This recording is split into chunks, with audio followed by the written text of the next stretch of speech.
Hi friends, ఇందులో మనకు కనిపిస్తున్నది ఆర్ఎస్ 200 బైక్. అన్నవాళ్ళు కళ్యాణదుర్గం నుంచి మన దగ్గరికి అయితే తీసుకొని వచ్చారు. దీనికి 6 గేర్ వీల్ వేసామంటే సౌండ్ అనేది క్రియేట్ అవుతుంది. అందుకని మన దగ్గరికి అయితే తీసుకొని వచ్చారు. దీనికి ఫుల్ ఇంజన్ అయితే మనం ఇప్పుడు ఓపెన్ చేయాలి.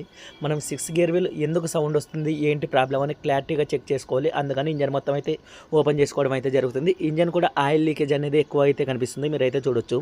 ప్యానల్స్ ఉన్నందుకు మనకి ఇంజన్ కనిపించదు కాబట్టి ఆ ఆయిల్ లీకేజ్ అనేది కవర్ అయింది. అటు సైడ్ చూశారంటే మనకి మ్యాగ్నెట్ సైడ్ నుంచి అలాగే హెడ్ బోల్టాల పై నుంచి కూడా కాస్త ఎక్కువగా ఆయిల్ లీకేజ్ అయితే ఉంది. అంత ప్రాబ్లం ఏంటి అని ఇంజన్ ఓపెన్ చేస్తున్నాం కాబట్టి ఆ ఇంజన్ వర్క్ మొత్తం A to Z A problem ఉన్నా కూడా చెక్ చేసుకోవడం అయితే జరుగుతుంది. మెయిన్గా ఇంజన్ ఓపెన్ చేయడానికి గల కారణం ఏమిటంటే ఓన్లీ ఆ 6 గేర్ వీల్ సౌండ్ వలన మనం ఇప్పుడైతే ఇంజన్ అయితే ఓపెన్ చేస్తున్నాం. మీరైతే చూడొచ్చు, ఇంజన్ మొత్తం అయితే ఆల్మోస్ట్ బయటకు అయితే తీసేసాం. ముందుగా ఇంజన్ పైన నీట్గా అయితే క్లీన్ చేసుకోవడం అయితే జరుగుతుంది. పెట్రోల్ వేసుకొని మొత్తం దీనికి సంబంధించిన ఫుల్ వీడియో కూడా మన ఛానల్లో పెట్టడం అయితే జరుగుతుంది. మొత్తం ఇంజన్ అయితే క్లీన్ చేసుకుంటున్నాం. పైన ఆయిల్ ఉంది కాబట్టి వీడియో నచ్చితే లైక్ చేయండి ఫ్రెండ్స్.